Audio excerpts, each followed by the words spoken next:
Hey, what's going on everybody? Welcome back to my channel. Here I am again with another video. This time, as you guys seen in the description, I'll be talking about my tuck radiator.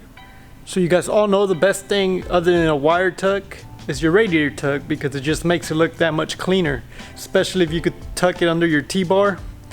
So my build, I was trying to just be smart and go with the cheapest route I could find. So I decided to do a lot of research to see if I could find an alternative radiator that I could use. So when I was doing all that research, I ran into this video by BTech Academy, and they were doing a budget build radiator tuck on a K20 swap CRX. Sure enough, I ordered the radiator they suggested. All it is a GTI's radiator that doesn't come with a cap or anything, so it's a clean radiator. So I started doing some research, and sure enough, SPEEDFACTOTY sells this extended FILLNECK for about $160. And with the cost of the radiator at the time, that was $100, I was only already in about $260 for both the parts. Well, I don't have an aluminum welder, so I decided to look into the braided radiator hoses and see what was the biggest size I could get. I think it was like a 22, and I'll look it up and I'll post it up here. Sure enough, I got the hose and everything, and I made it fit. So here we have the braided hose into the regular fitting of the radiator, and all I did was clamp it down. So what I ended up doing too is, if you guys can see here, there's a rubber piece, and that rubber piece is more of a, it's kind of like the plastic you use when you do a loom and you shrink wrap it. That's basically the same concept. So I went to Lowe's, and you could actually find this in the electrical section. And all I did was throw it on here just to make the ends cleaner. Since I was gonna cut it, you're gonna have fibers, breaking loose.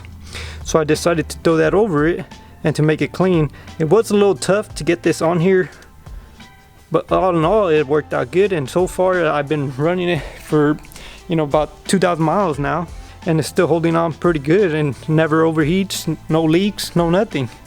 And as you guys can see, that it's the same concept back here too. But yeah, guys, mounting this was pretty easy. It's nothing out of the ordinary, because if you get a radiator tuck, you still got to put some brackets. Just on this one, what I ended up doing was welding some little brackets and put the regular bushings on the bottom. And then on the top, all I got is a little L bracket here going to the radiator.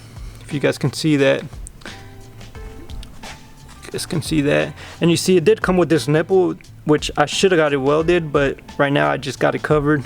I mean, it's not killing me, so it's all right. So what I ended up doing was putting the fan on the front side. You guys can see it there, just to save me that space here. And I made this plate over here in the front to kind of, suit it and finish it off and hide the fan as well. And there you have it, a Porsman radiator tuck. So all in all, if I'm not mistaken, I spent another $100 for the hose, so I was probably in it at the max $400. And if you get on the SPEEDFACTOTY's website, it's about $900 for a kit. So I was like, yeah, this is a no-brainer, I'm going this route.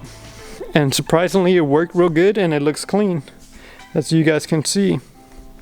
Well guys, I figured this video would probably help somebody out there, and this thing could probably work with more than just Honda Civics or whatever. All you got to do is do a little bit of research. You got to remember, all these companies started somewhere at one point, so there's no right or wrong. Just be creative, and it gets you a long ways. Like I said, I've been just using my mind with this build, that way I could save some money.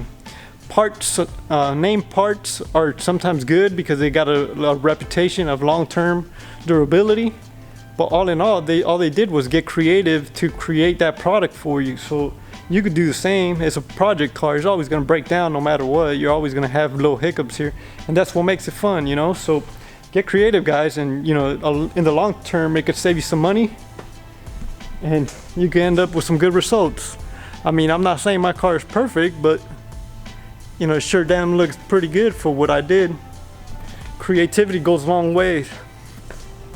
But yeah, guys, stay tuned for more videos. I will be having a top speed on this pocket bike. If you guys are not familiar, go check out my other video where I built this thing. So I got new tires, and I'm trying to get a top speed. I'm hoping to hit a little bit above 50. The problem was I got a pretty cheap throttle body so it's pretty much broken. It's not grabbing on, so I gotta buy a new one, which is on its way. And it's been raining a lot, so I haven't had time to really film anything. So I'm trying to give this CRX suspension away, and unfortunately we had a little bit of flood issue here, and I got some water in my shop, and I had the box of the suspension laying on the ground, and it got wet. But after inspection, I opened the suspension, and luckily they were in plastic bags, so there was nothing wrong with them. Let me pull this one out. So if you guys can see, this thing is brand new, still in plastic bag, brand new CRX suspension, and I'm trying to give it away to my 500 subscribers. So if you are interested in a CRX suspension, like I said, this is a $500 suspension. You can always just sell it and buy some other parts, or keep it yourself. Give my channel a subscription. What I've decided is I'll probably get on Go Power Sports, and that's a mini bike website. So to my 500 subscribers winner, I'm gonna give them the option of getting the mini bike or the suspension. You choose. And the reason why I'm doing that is just because I damaged the Skunk 2 box, and I definitely don't want to send it out with a wet box. It's all wax, so I figure I'd probably do that, just give the option of the mini bike or the suspension. But yeah guys, like I said, I hope this video was informative to you guys, and don't forget to subscribe. Until next time, peace.